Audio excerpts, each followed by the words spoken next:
Hi, this is Sophie, Simon and Ben from That Final Scene. Yeah, we just want to give a quick shout out to our friends at Amazon Music where you can find this very podcast. So, let's dive in, shall we? I said it before and I'll say it again.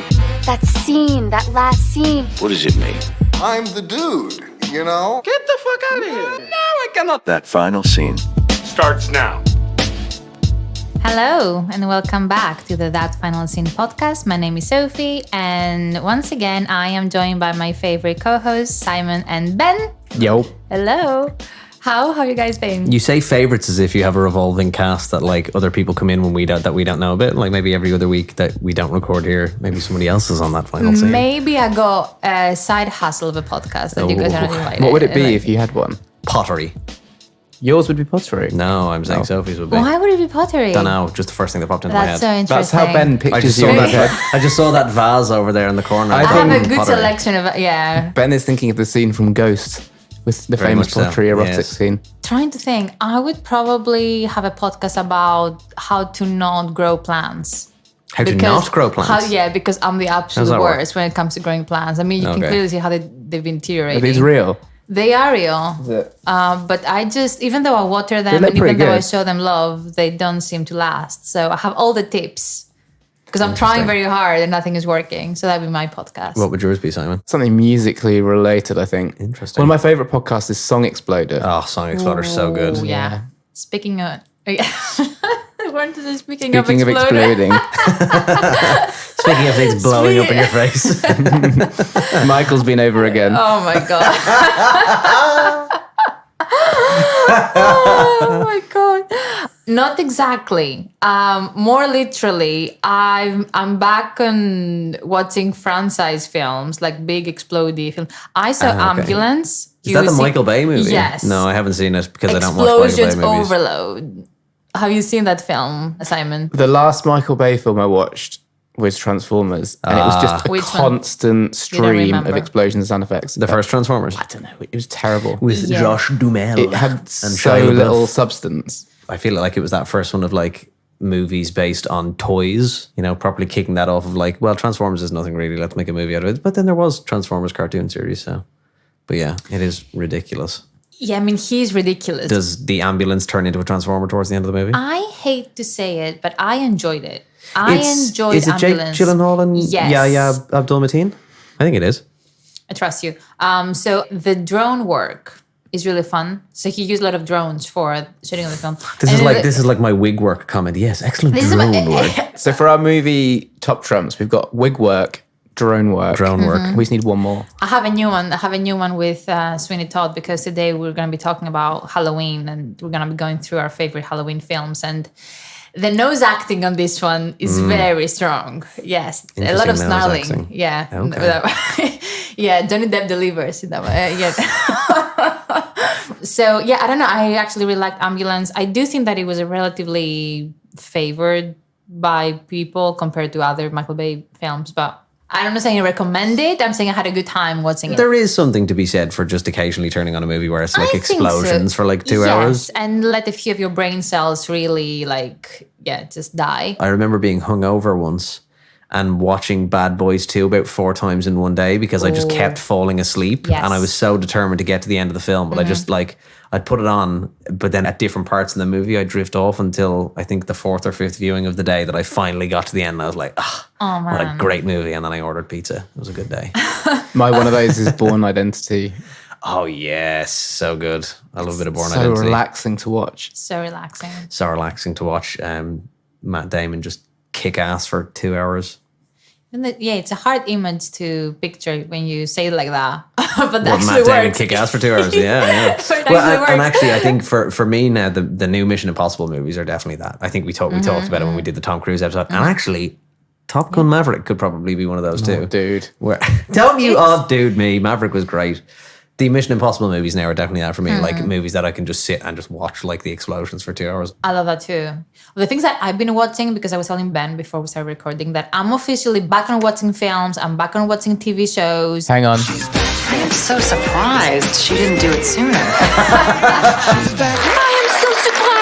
I also watched The Water, you guys, finally. I know Ben hadn't heard of it. So it's Never the heard of it. number one Netflix show at the moment. It's with Naomi Watch, and what's his name? Bobby Cannavale, yeah. He's really good. I've seen him in Vinyl and a few other things. Vinyl, that's what he was in. Yeah, he was I'd really forgotten good. he was in that. He's really creepy. He's in Blonde as well. Oh, he is. Okay, Yeah. Interesting.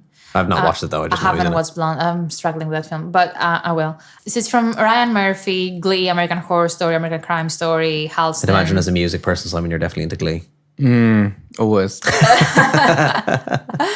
And yeah, it's the number one show on the internet right now. It is very classic, like creepy mansion house, horror vibes, like a super wealthy family moves into a creepy house. The neighbors are, super annoying and mysterious at the same time. You're trying to figure out, are you just annoying or are you out to get me? That's a whole like paranoia sort of storyline.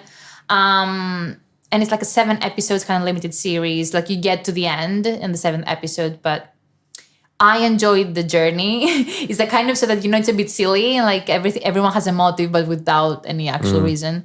And the acting is quite good, but at the same time, you kind of watch it because of it's manipulating you to watching more and more because that kind of like traditional cliffhangers at every episode, which is exactly what I needed this weekend. So it was perfect for me. But the ending was a bit blah because they went down the making a murder storyline, which if you guys have seen that, you're going to get what I'm talking about. But I do recommend if you need something that's like a whodunit kind of show that's just digestible and like quite fun. The other thing that I really, really loved was She-Hulk. I know, Ben, you've been meaning to watch that, Yes, right? I have been. Yeah, I haven't gotten around to it yet, though. I will eventually. I love the fact that, these Marvel shows are not 1 hour long. Yes. Like, Rings of Power they're just so easy to go through. Well, that's what I was going to just say about you saying that The Watcher is only 7 episodes. I'm here for TV shows that aren't like 10 episode seasons anymore. Yeah, like I know it's yeah. interesting because obviously like US sitcoms and stuff, you get like 30 episodes a season or whatever it is. Whereas like British models, you get like when you think of like The Thick of It, there's like 6 episodes a season of that. And there's 6 episodes a season of the IT Crowd. Exquisite. Why can't we just have that? Like watching Hot D at the minute. House of the Dragon. Negroni spagliatos with Prosecco all around. And it's like 10 episodes. Every episode's like an hour long. There's just so much. It's like The hour, like 1 Rings hour of is a Power. commitment. It's just so much to digest. And then to have to be like, okay, I need to wait another week. Part of me likes having appointment television, but something that's like as kind of intense as House of the Dragon, that's kind of like, oh, okay, I feel like I need to be like taking notes every episode. Or like before I watch the next one, I need to watch like a 10-minute recap video of the previous one just because, I don't know, I feel like binge watching shows over the last couple of years has meant my attention span is getting really shit for stuff like that. Like I can digest it if I can do it all at once. But I need to like train my brain to be able to like hold on to these TV shows for longer, The last show I watched like that was Homeland. Have you guys seen that? I binge watched the first season of Homeland a few years ago and I loved it. I meant to keep watching, but I just fell out of it at the end. I feel like I read stuff that said it kind of went on too long. I think it did, yeah. Didn't they do like they kind of did that thing that most shows do, is like gets to the end of what feels like should be the logical story end, and then something crazy happens or they get broken out of jail and like Prison Break. It's like Prison Break season 4. They're in prison again, but it's a different prison, and it's just like, oh, for fuck's sake! Like, It did have a few filler episodes, but I thought the ending was incredible. I really like the ending. I mean, I can see both sides of that. Like, I love the idea of appointment viewing in a way because you can kind of have a routine and you don't see, like, that you're dedicating X amount of time every week to entertainment, like TV shows, that sort of thing. But then I also hear what you're saying in terms of actually waiting for something to finish, because I do find the idea of like starting something from, I don't know, beginning to end quite satisfying. Do you have any shows that you regret spending so much time with? Yes. Yeah. Like what? Halo. I've said it once, I'll say it again. Halo. To be honest, I kind of felt that way about Rings of Power, maybe. Yes, we're still early. It's very long. It's very long, and I'm not having ever like at this point. I don't want to waste my time, so I kind of have it on the background. So I'm just like, what, while doing the dishes? making a meal. Yeah, exactly. So it's that kind of show for me. I have 2 good examples of your question. So the first one is The Walking Dead, which I realized they both have the same issue, and the second one being Killing Eve. what they have in common is that they had a certain creator, or at least like key lead writer. Like Killing Eve, it was Phoebe Waller-Bridge. And then I don't remember the guy. It was Frank Darabont for the first season of Walking Redemption, Dead. right? Yeah, so it had such a clear, like both of them had incredibly strong first seasons because they had a vision. They had the lead writer, and then they lost the writer. And then someone had to replace them because the shows kept making money and they were very popular, like by season 2 or 3. But then they just went downwards. I think Killing Eve, like season 3 and 4 are just terrible. Like the fourth one being absolutely like terrible. And then with Walking Dead, I did stop watching at some point, but I did give it way too many seasons. I was going to say, how far probably did you 7 seasons. Like I didn't get that far. And I didn't hate it from season 3, but I started like really feeling it by season 6.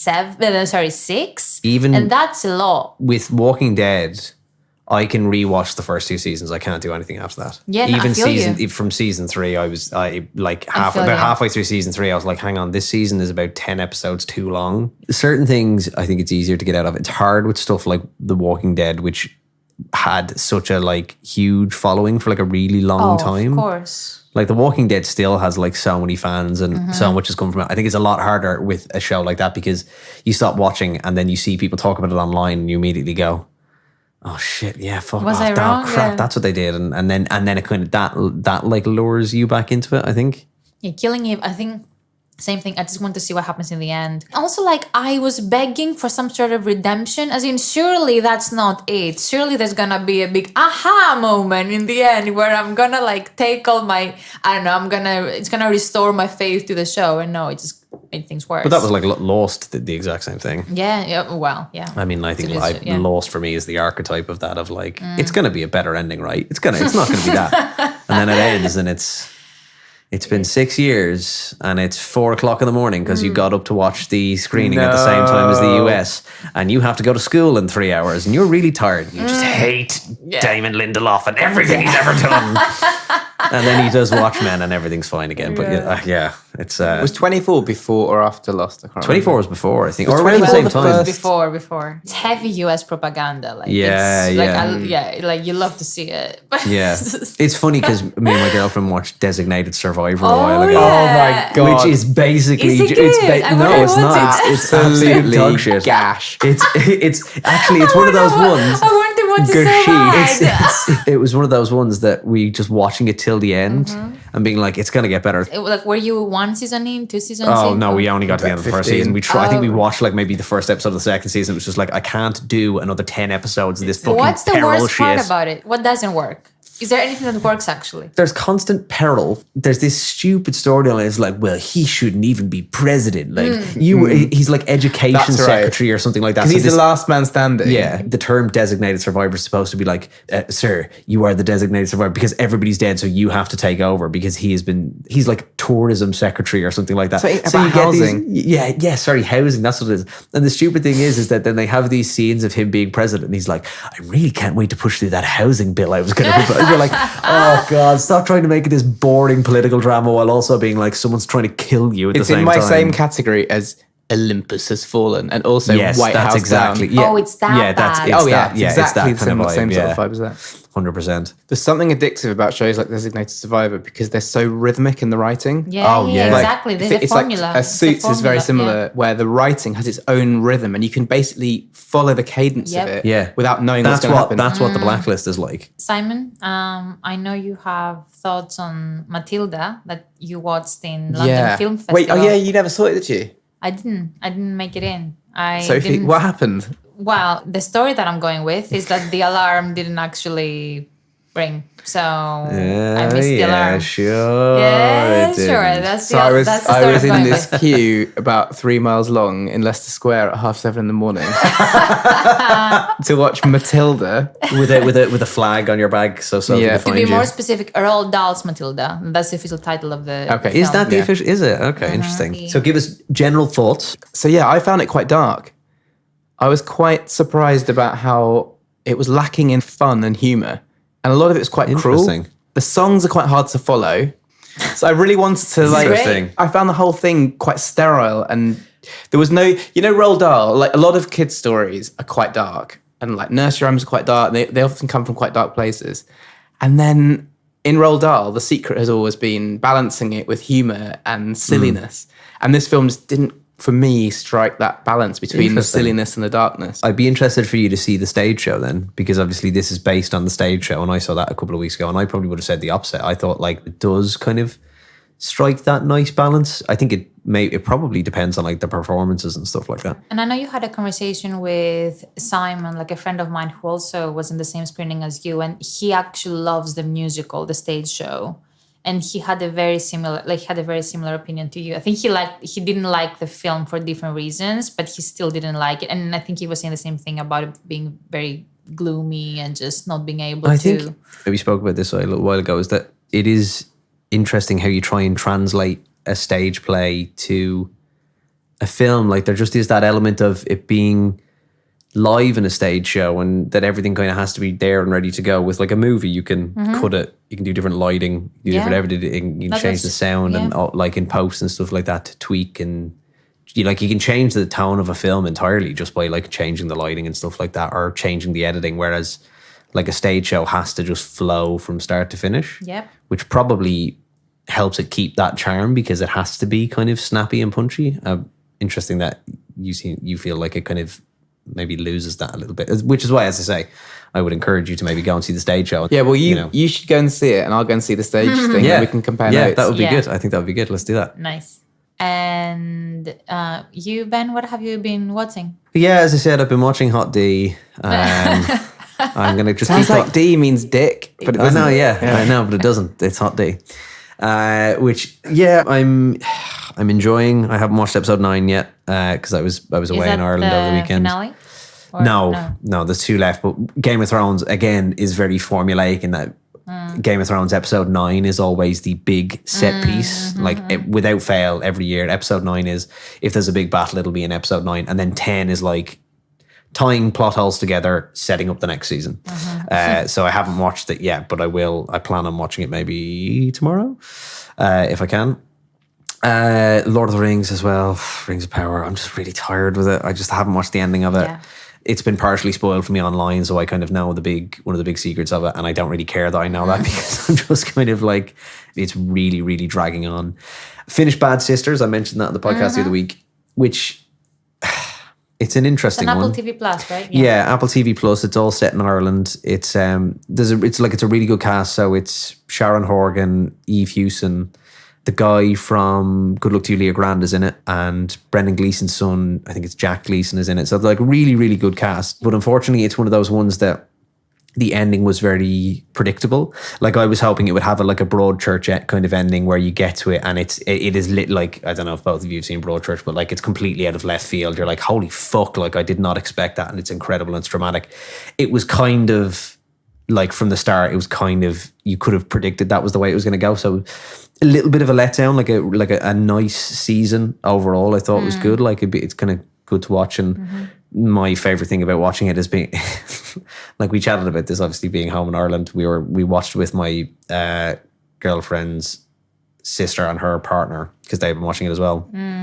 You're in sync. Yeah, and they were just like, do you guys watch it and just think, hang on, but they're in that part of Dublin and now they're in this part, and traveling all around, similar to, like if you watch a movie that's set in London, you go, hang on, it definitely doesn't take 5 minutes to walk from there to there, and you're like, that's different parts of the city.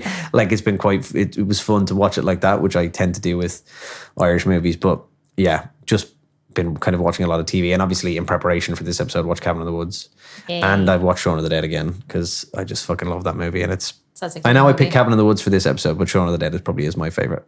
There's a lot coming out in the next couple of weeks though that I really want to see. Like I think I was saying earlier, this movie coming out in the weekend called The Banshee of Inisherin, which I really want to see, and The Wonder, which you said you saw on LFF. I really want to see that as well. So lots coming out to talk about soon. Yep. Speaking of Edgar Wright, I saw him in the CSED premiere. So CSED is She Said? Yeah, I think it's from Maria Schaefer. Maria Sharapova. No. So I thought you were going to say tennis player. Yeah.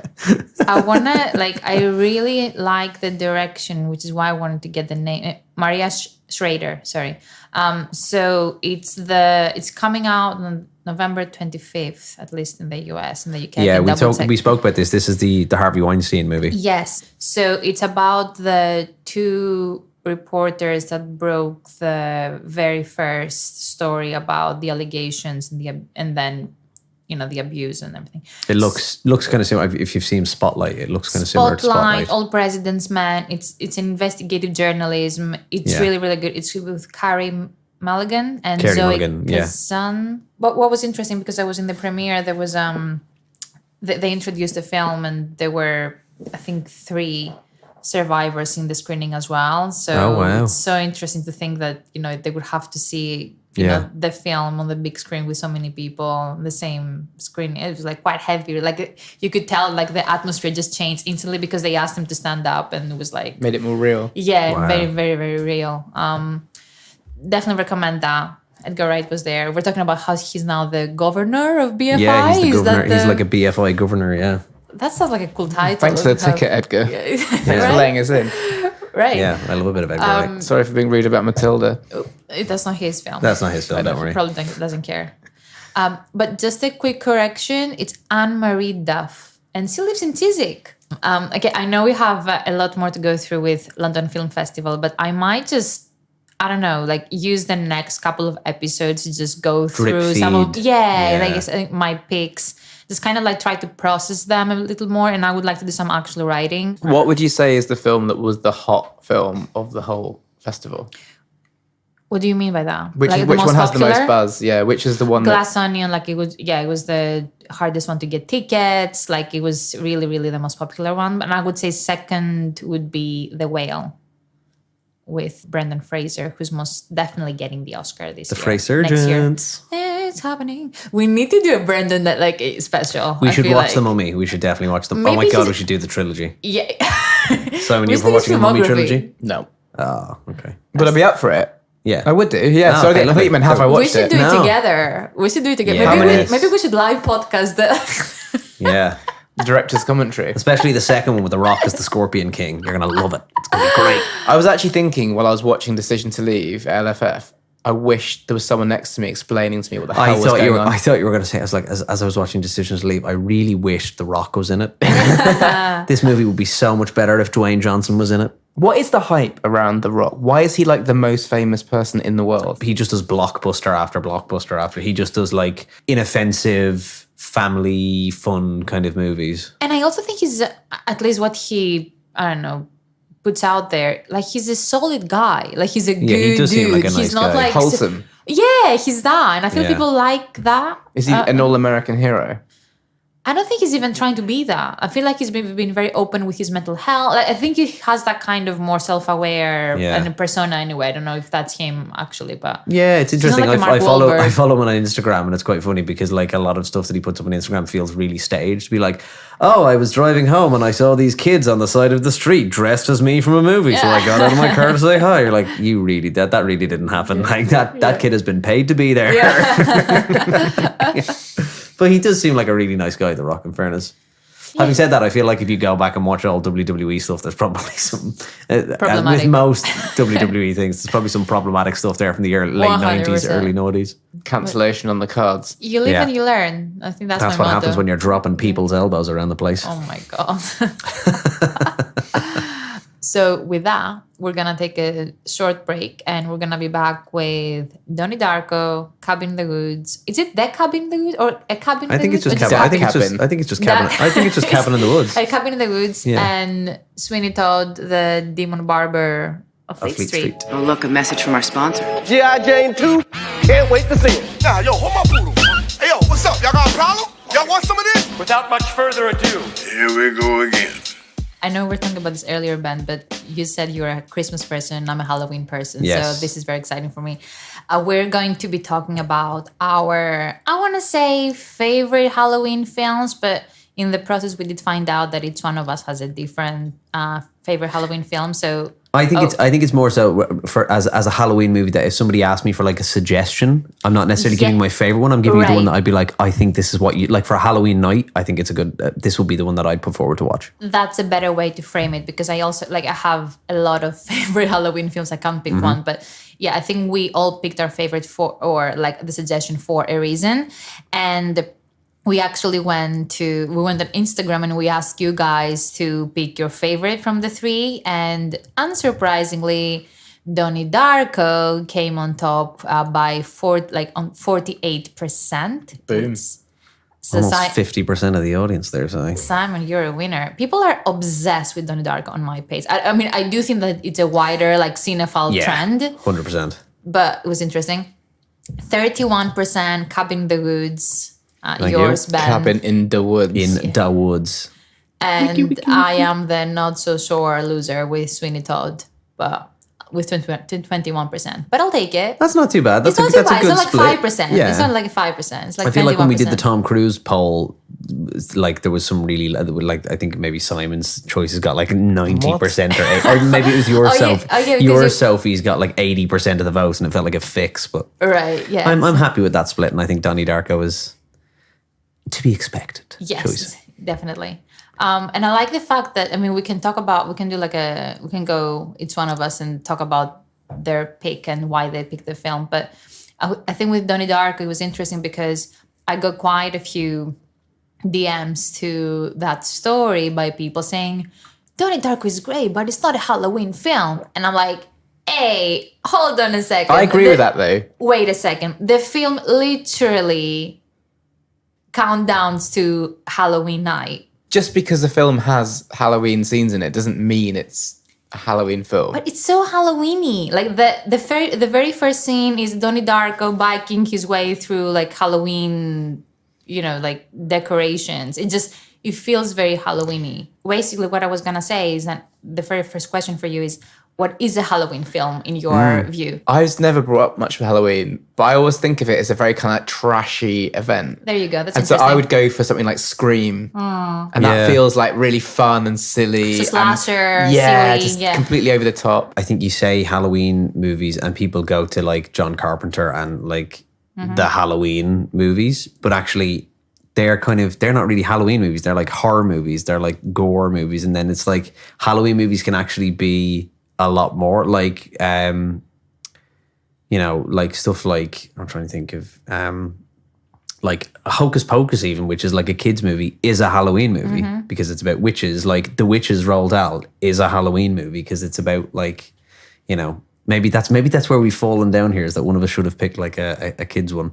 But Halloween doesn't mean like 18s plus, like horror, scary movies. It can be like trashy, but it can be like all encompassing as well, because there's like kids Halloween movies and there's adult Halloween movies and there's ones that are like funny and there's ones that are subversive and there's ones that are horror-y. Well, I think for the, for those of you listening, you're going to agree with me about Donnie Darko being a Halloween film if you think Die Hard is a Christmas film, because that's the same argument that I'm making. Yeah, I do feel like it's a bit Christmas. And it said, see, it's not. There you go. And it just said on Christmas Day. But it's like, it's a warm, family-friendly film you can watch on the sofa. Yeah. Some of these Halloween suggestions, they're terrifying. Is, I had so many nightmares with that bunny, like the rabbit, like Frank. So creepy. The teeth as well. It's very similar to the bunny in Sexy Beast, do you not think? Where? The film Sexy Beast. The Ray Winston Ben Kingsley. Ray Winston. I haven't seen it. No way. Have you not seen it? It's very similar. Really? Did it come out before? Like when I was a kid. Oh, Sexy Beast came out in like the early 90s maybe? Oh, right. Yeah, it's old. Donnie Darko, maybe Richard Kelly was inspired by maybe. Because Donnie Darko came out in 2001, right? I think. It came out just around 9/11. 2001. Yeah. So, do you want to give us because you have mentioned Donnie Darko a couple of times. Like, do you want to give your story? I love it, but I feel like I'm not qualified to actually break it down. You don't have to break it down. Just like why do you like it? Like, how many times you've watched it? Like, what do you think about it generally? How do you feel about it? I've watched it loads of times and I still don't really feel like I know what's going on. Amazing. What keeps you going back? It's a story of a troubled teenager that's on medication. And supposedly. And he's I think it's a story of somebody that's like not heard. And he's really, really frustrated. He's like a bit of an outcast. All the feelings of being a teenager brought together in his character. He's also a hero because he saves the family by killing himself in the end. Yep. Spoiler alert. Spoiler alert, The there you go, belated one. Yep. It's an endings podcast. If you weren't expecting spoilers, back off. There's satire in it. There's politics. 'Cause it's set in 1989, I think. And it's very clear about what's going on politically in America at that time. And Donnie's mum and dad are kind of part of building that world.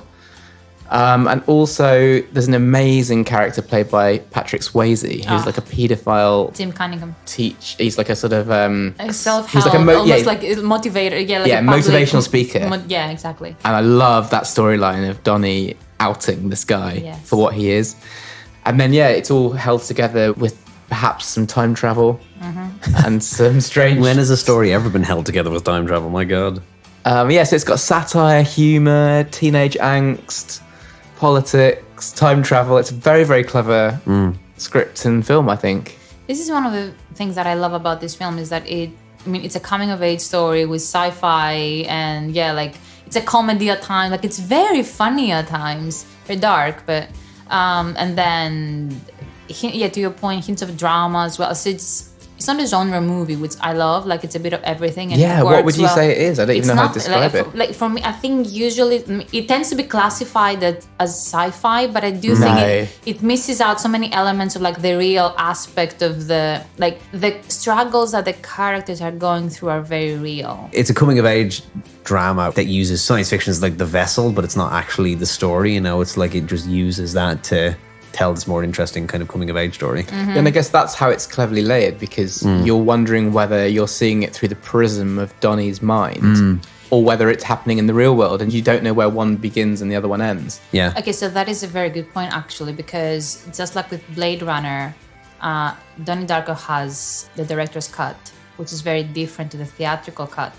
And people usually, the more commercial version is the theatrical cut, which is more like teenage angst driven, because the way the story is told in the theatrical cut is like, so we're not quite sure whether this guy is, crazy or not, and we're gonna give you like piecemeal information throughout the film, and you're gonna get the background story of a few characters, but at the end you're still not quite sure whether he's... Leave it open to interpretation. I feel like the theatrical cut doesn't give you the whole story.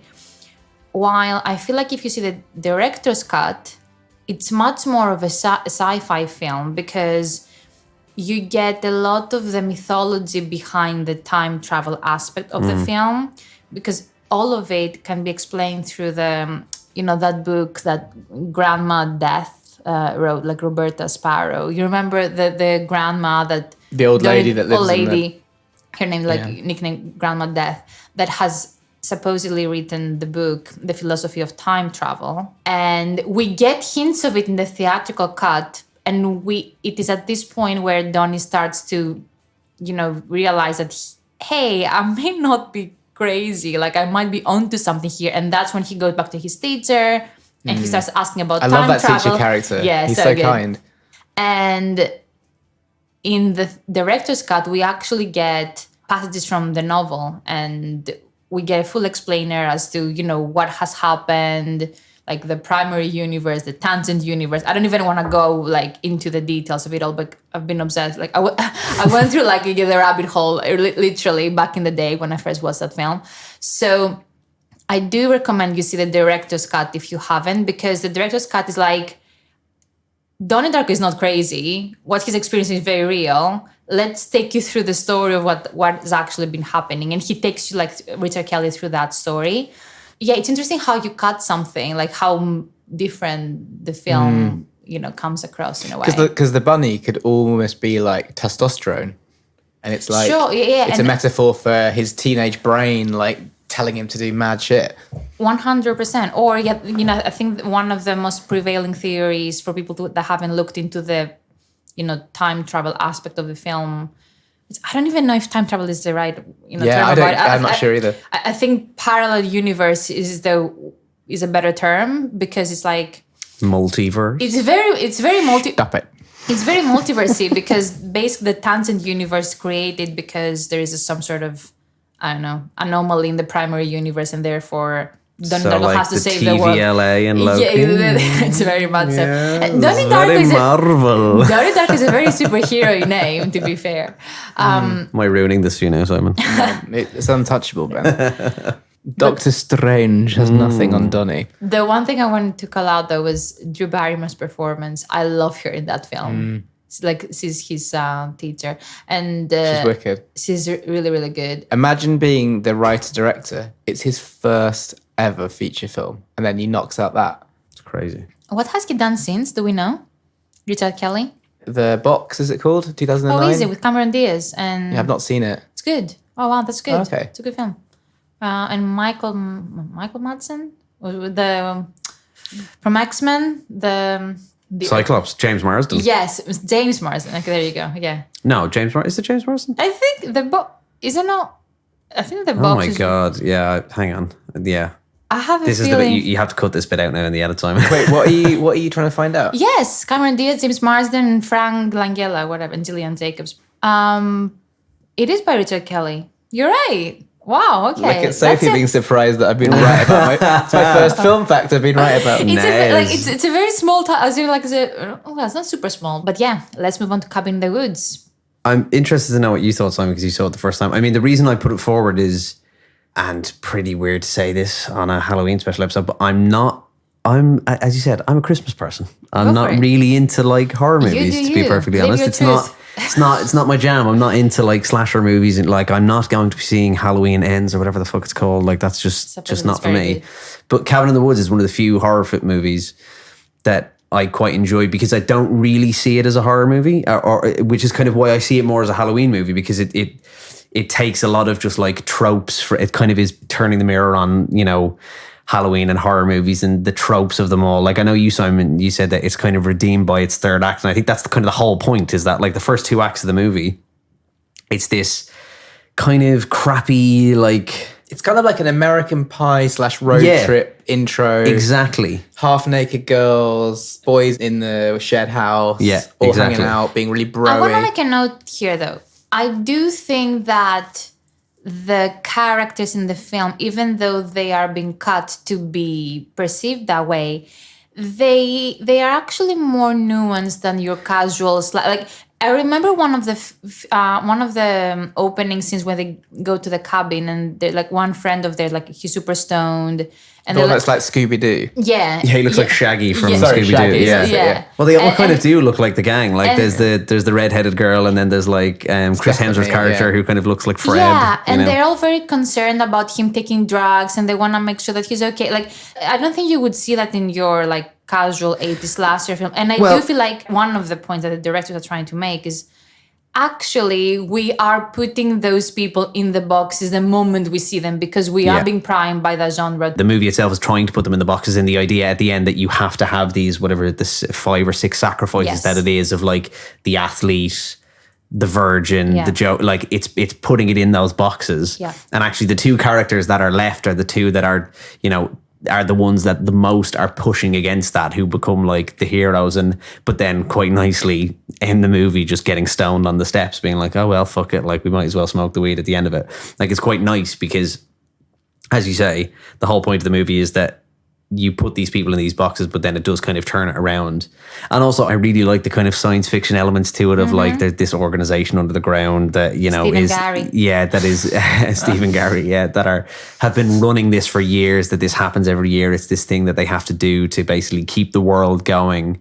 And that I love that it's like, it is just like, okay, the end of it is every kind of horror movie monster you can imagine. Yes. There's the little girls, there's the guy that looks like Pinhead from Hellraiser, there's like the vampire bats, there's the zombies, werewolves, there's the people in like every single horror trope you can think of, they just put it in there. And it just goes, okay, now we're going to do the bit where it becomes a traditional horror movie and everything is so bloody. It's like The Shining, like the blood coming out of the lifts, and it goes to absolute 90 at the end of it. But then the world ends.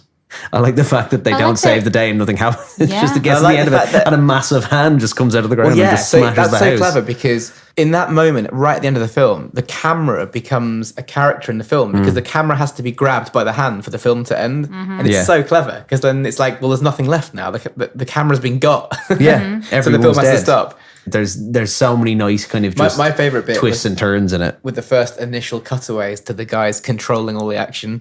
They're brilliant. And there's a scene where there's the one-way mirror between two bedrooms in the cabin. Yeah. And as the girl starts taking off her clothes and you're like, oh, what's going to happen? And then everyone in the control room that's like behind everything is like starting to like cheer and clap. And then it all doesn't happen and everyone starts booing and then they have to like get on with their real job. It's like it's like they're watching the horror movie. Yeah, it's great. It's like we're kind of they're almost like, in a way, Steve and Gary are kind of the audience. And it's not too jumpy, it's not too kind of like jump scary and stuff like that. It is just like, because it's funny, I think it does feel Halloween-y to me. Like it does feel compliant with a fun Halloween night. Mm-hmm. Yeah, exactly. Yeah, it is kind of a fun one to watch. And then obviously it gets to the end and it just ticks all those boxes for, okay, well, if you didn't like I think is it the zombies or something? I can't remember what it is that is kind of chosen to kill them. I can't remember what it is, but it just gets to the end and it's like, okay, and here's the roulette wheel of all the monsters that you could have won and then every single one of them at once. And it's just, I do think that if I were to pick one for this year, it would be that one. Just because like there's, like as you guys were talking, I was thinking of so many parallels to what's happening in the world today. Like the idea of, to your point, like seeing someone dying in front of you and like the only thing that you can think of is how to optimize the scenario. Like we are so desensitized by like horror and like tragedy. Like and then like we go to the I don't know, online every day and like we see all that horror and we're like, yeah, whatever, like next video. Like this kind of notion, I do think that it's more relevant than ever.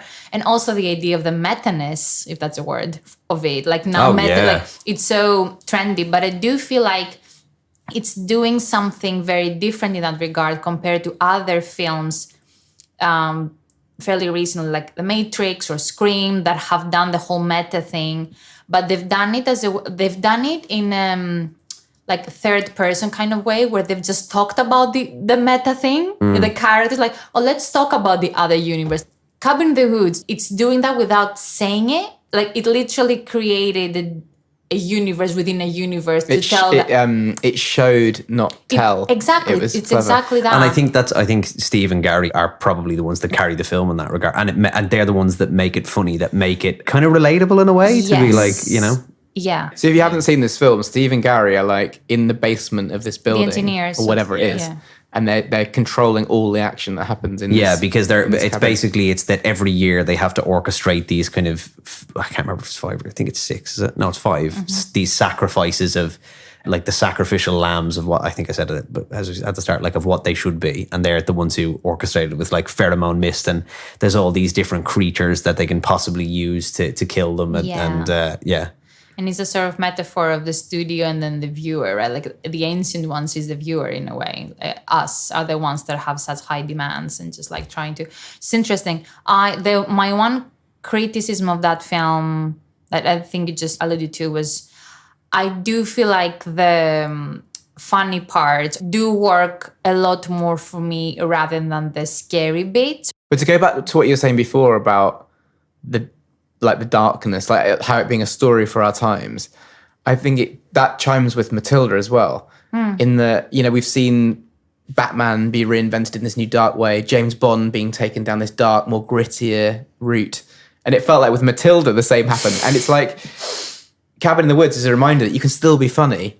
And it's still really important to have a bit of lightheartedness and humor and stuff. And I think things have gone a bit in this latest cycle of this trend of darkness and grit and things being a bit more real, I suppose. I think we've lost a bit of humor and a bit of fun.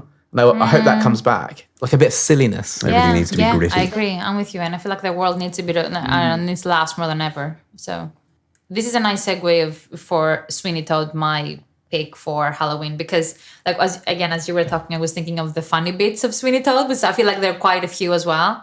Okay, so I had to pick the summary on IMDb because it doesn't sound right and I want to like make a joke out of it.